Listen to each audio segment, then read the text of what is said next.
मैं साल दर साल यह महसूस कर रहा हूँ और विगत 25 सालों से यह महसूस कर रहा हूँ कि यूपीएससी में वही बच्चे सक्सेस होते हैं, चाहे यूपीएससी हो, आरपीएससी हो या यूपी एडमिनिस्ट्रेटिव हो, अन्य स्टेट्स की सबऑर्डिनेट सर्विसेज हैं, उनमें वही बच्चे सिलेक्शन होते हैं जो अमीर परिवारों से होते हैं।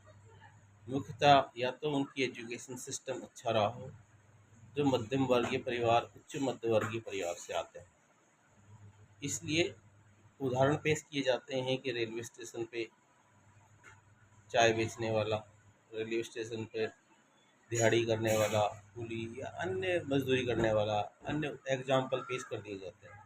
पर प्रत्येक साल में 4 या 5 ही ऐसे कैंडिडेट होते हैं जो यूपीएससी में रैंक हासिल कर पाते हैं और उनका ढिंढोरा इस प्रकार से पीटा जाता है संपन्नशाली परिवारों के द्वारा अब कि सिलेक्शन इनका ही हुआ है, अन्य का हुआ ही नहीं है। इसलिए संपन्न परिवारों को अपना हक त्याग करके गरीब परिवारों के बच्चों के लिए उनकी कोचिंग व्यवस्था, फैसिलिटीज़ प्रोवाइड कराते हुए, उनको अच्छा माहौल देते हुए उनके लिए अलग से सीटें रिजर्व करनी चाहिए। एससी एसटी कैटेगरी में क्रीमी लेयर लागू नहीं होने के कारण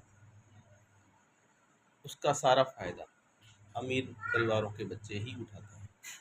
एक या दो बच्चे जो बहुत ही ब्रिलियंट होते हैं, टैलेंटेड होते हैं या अन्य रूप से सपोर्टेड होते हैं, किसी के द्वारा वो सपोर्टेड होते हैं, वही बच्चे निकलते हैं और उनको ही आगे समाज एक एग्जाम्पल के रूप में पेश करता है, जिसका नुकसान अधिकांश गरीबों के बच्चों को होता है।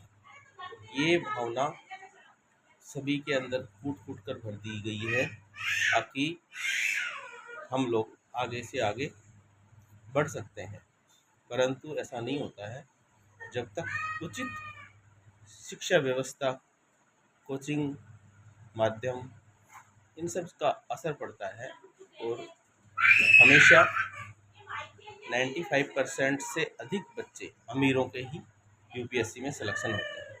इसलिए देश के निर्माण में भी उनका खास योगदान नहीं होता है। आगे चल के वो देखते ही हो कैसी व्यवस्थाएं होती हैं। एक गरीब परिवार का बच्चा उस हिसाब से उम्मीद से अधिक समाज के लिए कार्य करता है और अपने देश के लिए उन्नति में सहायक होता है। इसलिए ज़रा सोचें ताकि क्यों न अनुसूचित जाति में भी क्रीमी लेयर का प्रावधान लागू किया जा सके। ऐसे बहुत सारे उदाहरण हैं जो अपनी पुरातन संस्कृति के कारण भी दबे हुए हैं और वो पढ़ने पे आगे नहीं आ पा रहे हैं या उनको उच्च वर्ग के द्वारा उनको परंपराओं का, सभ्यताओं का हवाला दे करके उनको शिक्षा व्यवस्था से रोका जाता है। धन्यवाद।